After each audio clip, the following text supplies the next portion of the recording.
Alabama's quarterback Mack Jones threw for 4,500 yards and 41 touchdowns while leading the Crimson Tide to a national championship in 2020. In that championship game against Ohio State, he threw for 464 yards, 5 touchdowns, and no interceptions. Jones, a promising prospect who had a fantastic collegiate career. Now, with the 49ers trading up to number 3, Kyle Shanahan and GM John Lynch were both in attendance at Tuesday's Alabama's second pro day to check out Jones.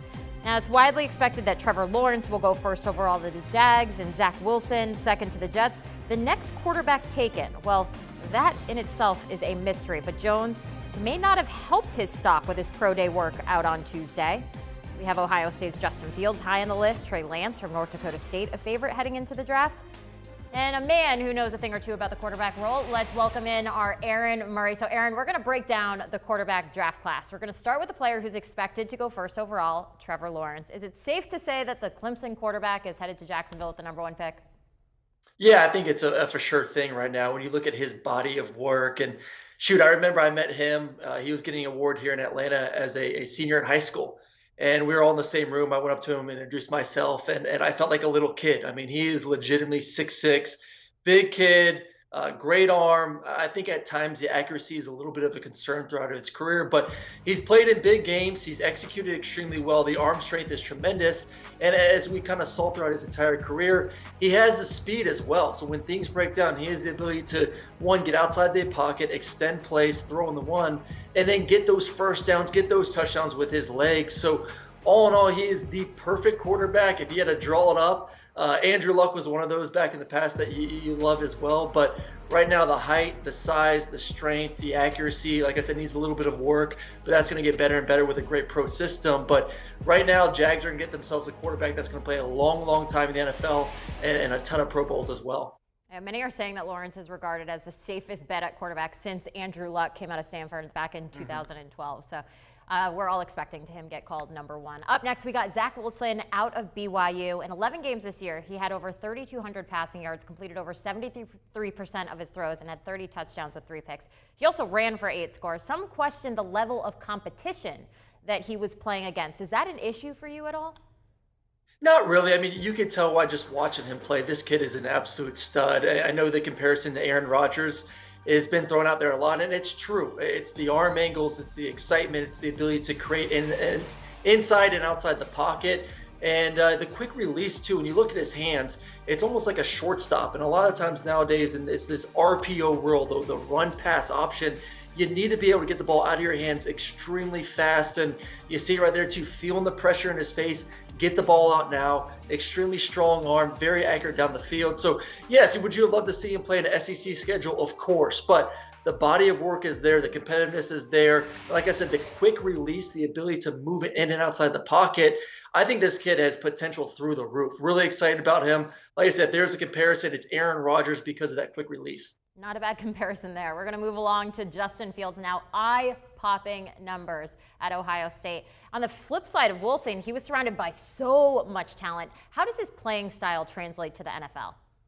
Well, I think Justin has grown up a lot during his college career. I had the chance to check him out when he was a freshman at Georgia and really he had the big arm. He's a big kid. He looked like, I think my comparison was he looked like a mini Cam Newton out there, just running, throwing.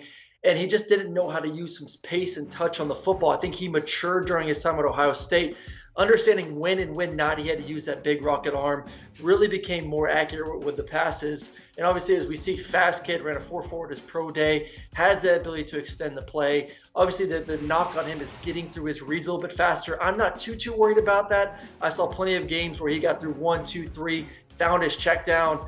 Obviously, the throw down the field is absolutely tremendous. So I love the kid. Is he ready to start day 1? No, but he's someone you give him 5, 6, 7 weeks in the system. Maybe he takes over midway through the season. If not, let him sit through the year. Let him learn from a veteran and then take over in year 2. But potential's through the roof. He really checks off all the boxes. Like I said, the talk about him not getting through his reads, I'm not too worried about that. Like I said, I've seen plenty of times of him being able to find his check down. All those tools, all there for Fields, that's for sure. Now, Trey Lance, he's a very interesting one. Playing at the FCS school, North Dakota State, in 2019. This year, COVID limited his school to just 1 game. He may throw the best deep ball of any of the quarterbacks in this draft class, but is there enough of a sample size for him? Well, it is lacking a little bit against the competition and obviously games as well. Lack of experience running offenses, going against certain defenses. So it's going to be eye popping for him to get into an NFL camp and see all the exotic blitzes and coverages. So that's going to take time. If there's a project in this quarterback class, it's Trey Lance. He's going to take a year or two to really get ready to go. The one thing that he has been working on, though, is his footwork. And I think that has caused some inaccuracy in the past. A little bit slow feet when it comes to the delivery. Obviously, running the football, not slow at all, but more inside the pocket. Being able to get that left foot down quicker to quicken up his release and then allow for a little bit more accuracy with his passes. But really big kid, great athlete, probably the strongest arm in this class. Just has not played a lot of football, not seen a lot of defenses. That's going to be the one knock on him. But just like with Justin Fields, the expectation for a lot of these quarterbacks is, hey, we draft you in the first round.